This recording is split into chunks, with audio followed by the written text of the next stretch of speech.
Hello বন্ধুরা, গরিব ছেলের গার্ডেনে সবাইকে স্বাগত। আজকে তোমাদের সামনে স্ট্রবেরি গাছের ভিডিও নিয়ে চলে আসলাম।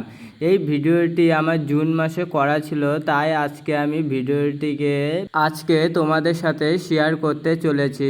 অবশ্যই এই ভিডিওর মাধ্যমে তোমরা সব কিছু জানতে পারবে ও দেখতেই পারবে।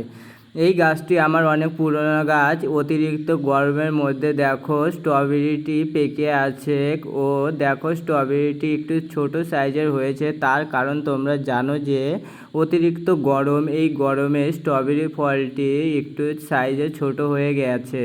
ও তোমরা ভিডিওর সামনে আরেকটি গাছ তোমরা দেখতে পাচ্ছ, স্ট্রবেরি গাছ। এই গাছটি আমার প্রথম লতি বের হয়েছিল। ওই লতি থেকে আমি দেখো একটি বড় দইয়ের খুঁটিতে গাছটি রেডি করে নিয়েছি। এই গাছটি থেকে আবার দেখো 2-3টি লতি বের হয়ে গেছে। তাই আজকে আমি আরেকটি পাত্র নিয়ে নিলাম। এই পাত্রটিতেও আমি আরেকটি চারা রেডি করে নেব। তোমরা চাইলে তোমাদের ছাদ বাগানের জন্য যতগুলো চারার দরকার ততগুলো রেডি করে নেওয়ার পর ছোট ছোট প্যাকেটিংয়ের মধ্যে চারা রেডি করে তোমাদের আশেপাশের নার্সারিতে দিয়ে দিলে তোমাদের কিছু সাইড ইনকাম বের হয়ে যাবে। নয়তো নার্সারির লোক যদি না নিতে পারে তাহলে তোমরা খেয়াল করে দেখবে যারা ভ্যানে করে চারা বিক্রেতা করে তাদের কাছেও কিছু চারা দিয়ে দিলে তারাও তোমার চারাগুলো সেল করে দিতে পারবে।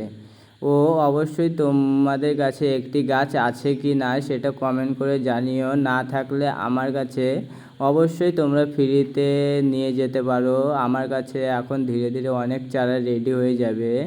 অবশ্য এখন আমার কাছে অনেক চারাই রেডি আছে। আমার গরিব ছেলের গার্ডেনে গিয়ে দেখে আসতে পারো শর্ট ভিডিওগুলো। ও আমার গাছে ফুল ফল তো সব একসাথে ধরে আছে। ও ভিডিওটি কেমন লাগলো কমেন্ট করে অবশ্যই জানিও। আর নতুন নতুন ভিডিও দেখার জন্য চ্যানেলটিকে সাবস্ক্রাইব করে রাখো। আজকে এই পর্যন্তই।